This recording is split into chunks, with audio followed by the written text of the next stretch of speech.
improv. New line. Does your husband/wife drive a red Toyota? New emotion. Hysterical. Okay. I got a question for you, Rodney. Does your husband/wife drive... Oh, wait, I gotta set the timer. I got a question for you, Rodney. Does your husband/wife drive a red Toyota? Why, yes, my husband/wife does. How did you know? I know, because your wife was sleeping with my husband. Oh my god. Are you for real? Yes, I'm for real. You can tell by looking at this camera. If you look inside, you'll find a video, and that video shows your husband/wife sleeping with my husband/wife. Oh my gosh, that is so sexy. I know, I'm hysterical that my husband/wife has not been showing those moves to me. I want to see that action. I want to see that ass. We should do it together. We should do it just like we did back in the Navy. Arrgh. That's right. I remember we used to get so wet, and now we're gonna get wet again. Oh. Okay. That might have been my best one so far. I'm very proud of that. Glad to know. Practice makes perfect. In honor of that, I will sing a song, which also I get better at every time I sing a little bit. Practice makes perfect. Okay, that's my song. Let me look around. There's a mushroom. There's me. Where's the... Oh no, I don't want to use the roller coaster. That's gonna shoot me too far. Yeah, I guess just go normally. Okay. Good so far. We are good. You know how it is. We are good. I am good. G. U. What is that called? U with the 2 dots. D. Candlelight Fright again. Alright. What is that called? An umlaut? I think it's called an umlaut. OldSillyStick fans, in the comments, let me know what the 2 dots over the U accent is. I could look it up myself, but then what would you do? Think about that. I could review something else. Do I have anything to review? I've watched the first 40 or so minutes of Don't Look Up. It's alright. I'm a fan of it. My favorite scene so far was actually the part not about climate change, but it was the scene of the tech guy giving the presentation. I thought that was the funniest moment for me. I like... It's some sort of Mark Zuckerberg, Elon Musk, Steve Jobs sort of type. And I think it's funny to rip into it. It's not a very subtle movie, but I was thinking about it, and I'm not sure that it should be, because one of the points about the movie is the fact that somehow people just aren't getting it, and so maybe the movie can't be subtle, because they just really need people to get it. In fact, I was trying to join a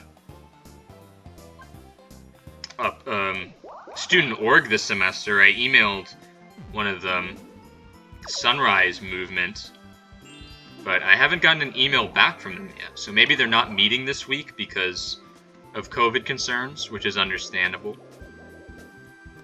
I don't know. I'm waiting for my email. But I could try one of the other environmentalist groups.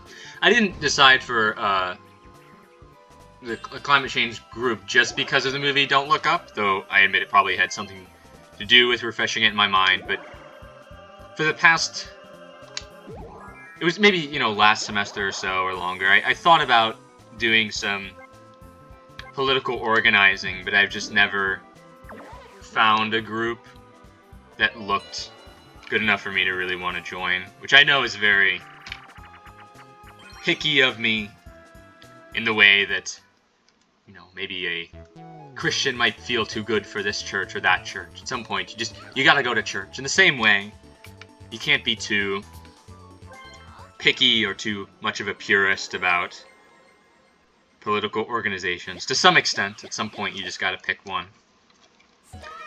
It bothers me a little bit sometimes that I think leftist groups in America use this sort of ironic, kind of Stalinist or I'm not sure Marxist terminology. I think when did comrade? I'm not sure that Marx ever used the term comrade. I think it's more Lenin era. But yeah, you know, when they say the sort of the comrade, I don't like that. I don't know. I'm okay. I mean, yes and no.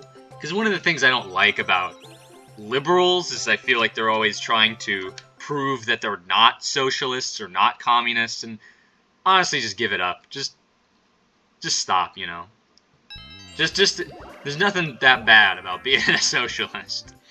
But they're always afraid that if they come across as too socialist, then conservatives won't vote for them, but then they don't vote for them anyways.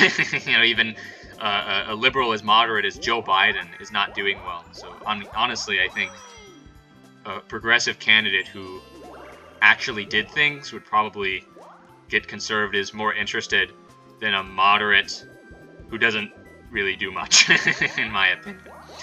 But to be fair, well, the funny thing about Joe Biden is that one of the selling points of Joe Biden was that he could be really good at reaching across the aisle, coming to deals and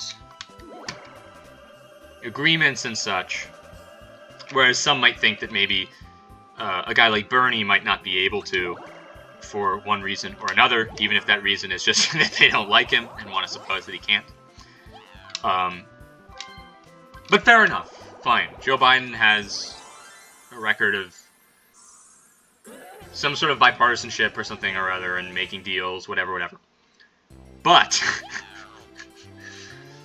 ironically, what we've seen in the Biden presidency is many of his major program proposals being gutted by one guy, or if you like, two people.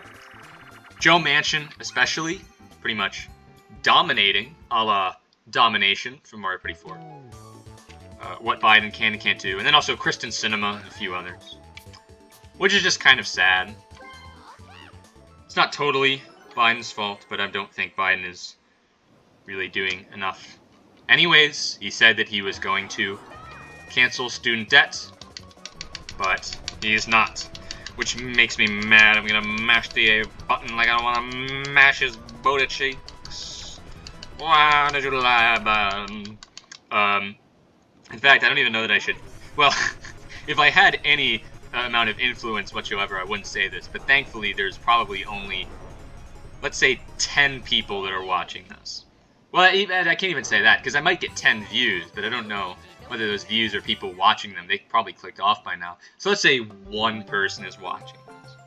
I have to admit, I have been more and more interested in voting for a third party, particularly the Green Party, though even I would recommend right-leaning people to also consider voting Libertarian Party instead of conservative or instead of Republican.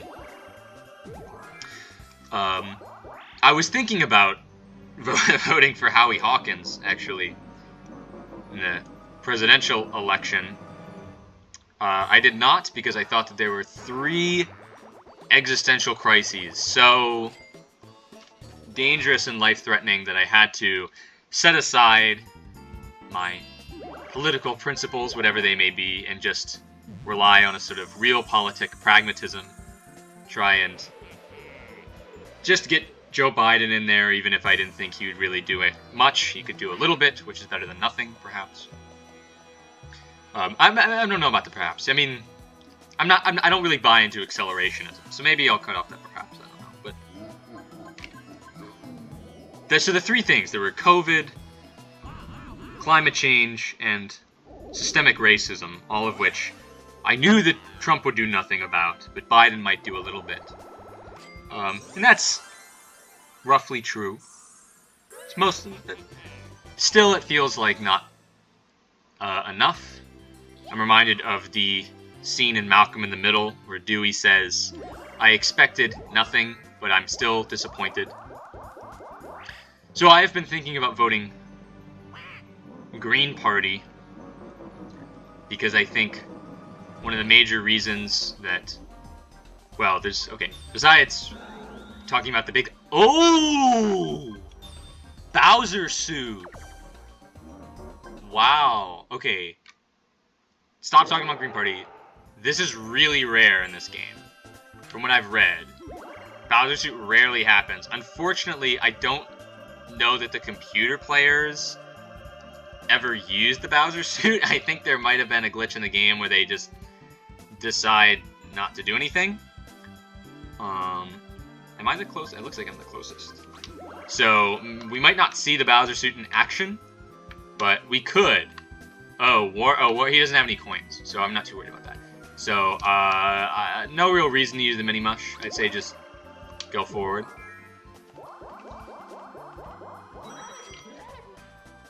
But yeah, I think at some point, of course, there's always the worry about the sort of the 2000 worry when Democrats blamed the Green Party candidate, I think it was Ralph Nader, for basically stealing votes from, well, not stealing, but taking away votes that would have otherwise gone Democrat and thus cost Democrats the election and gave it to George W.H. But I think the way I see it, it's the difference between short-term and long. Oh, I should. Okay, I think those are French fries or something. We'll just see. I think I know where the French fries are. Don't need French fries, so I'll just click stuff. Okay, that worked out. Because I think the problem with this sort of lesser of two evils is, in the short term, I can understand it works, but in the long term, what lesser of two evils does, it just makes the two evils worse and worse. I feel like, because there's no incentive for them to get better. They just need to be slightly better than the other side, which isn't really saying much. You know, whatever your political leanings. And it's important to remember, many people that voted for Trump didn't necessarily love Trump. And of course, many people that voted for Biden didn't necessarily love Biden. And what's funny to me about the third parties is I think when you really look at their platforms, the beliefs and views that those parties have are closer to the opinions of the left and the right. I think especially for younger generations. Like most sort of left-leaning people that I talk to, I think would probably agree more in principle with the Green Party than the Democratic Party. And similarly, a lot of conservatives, probably their values line up more with the Libertarian Party than the Republican Party. It's just a sort of, I don't know, I want to say cowardice, but I do understand it a little bit, because it's, of course, the great irony is, The Simpsons did a really good take on it. If you've ever seen the Alien election, look up Simpsons third party, you can probably find it, you know, where the individual doesn't vote third party because they believe other people won't vote third party. But ironically, if everyone voted third party, then the third party candidate would win. So I think at some point you just have to take a leap of faith and say, yeah, there's good reason to vote third party, just because in the long term, a two-party system is corroding our politics, and it needs to stop.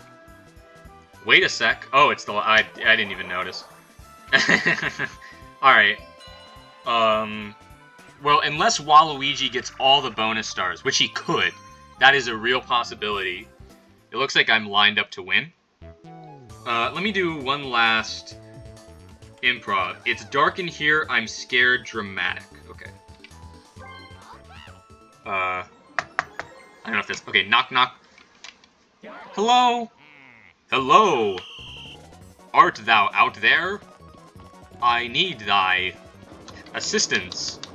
I be in this box, alone in a box, in a world boxed like a fox, with my locks. I hear you, good prince. I will help thee out of the box. But though it be dark, are you ready for the light? If that lightness be as sweet as your voice, m'lady, I am ready for oodles of it. For thine love be as true as the daffodil is blue. I be so sweet, the darkness of my heart is lifted. This is the start. Okay. Not my best, but not my worst. Well, it might be my worst, I'm not sure. But I enjoyed it, nevertheless. I could try one more, but not yet. I do want to do my best in this minigame, even though it's helping Waluigi. But, oh well. Where'd he go? Oh, this one. Okay. Pipes, pipes, pipes. You know, I've been playing Mario Party Superstars, and I have yet to get this minigame. It's kind of depressing. Sorry, Waluigi. This one? Oh, I think it's... What the hell is it? Oh, okay. We're doing good. Good, good, good. We're doing good, good, good. We're doing good, good, good. We're doing good. Good, good. Once I blow up this balloon, I'll maybe do one more improv as we look at the end of the game. Okay, let's see. Improv. Okay. New line. I'm afraid we have something very serious to talk to you about. New emotion, depressed. Richter Dichter. It's time that I said something to you. Yes, what is it that you have to say? Richter Dichter. The fact is, you're not French. You're just sparkling depressed. What do you mean? Can this be true? That I am just sparkling depressed? That the only reason that I speak with this accent is because my heart is weighed down by the existentialism of the anxiety of the absurd. Yes, indeed, it is true, Richter Dichter. That is your real francophone name. But the fact is that you will be alright as long as you are able to believe in yourself, and as long as you are able to go without eating bread. What? Okay, that's all I got. 2 happening stars. Which one did I think I won the minigame? Oh, everybody got a bonus star. That's kind of nice. I'm surprised I won minigame star.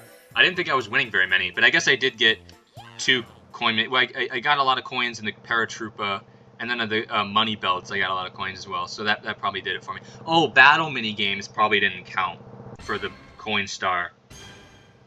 Or for the... No, what am I saying? That probably didn't count for the minigame star. I don't know. We'll see.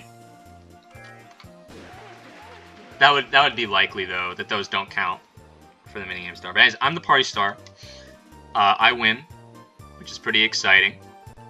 Fun, fun, fun. In the sun, sun, sun. For every 1, 1, 1. Till the day is done, done, done. Detailed results. Number of coins. Waluigi had the most coins. Yes, okay. Oh, I did pretty well in minigames. I'm impressed. Didn't get the most amount of coins, but that's fine. Only one happening. Let's see. So we got the Bowser suit, but unfortunately, nothing really happened with it. I might still put it in the title of the video, because there was a Bowser suit, but unfortunately the computer got it, so didn't get to show it off. But so be it, because I don't know what else to title this video, because I did improv last episode already, so I'm gonna title that one improv. Oh well, but I think this went well. I'm having a good time. Bye bye.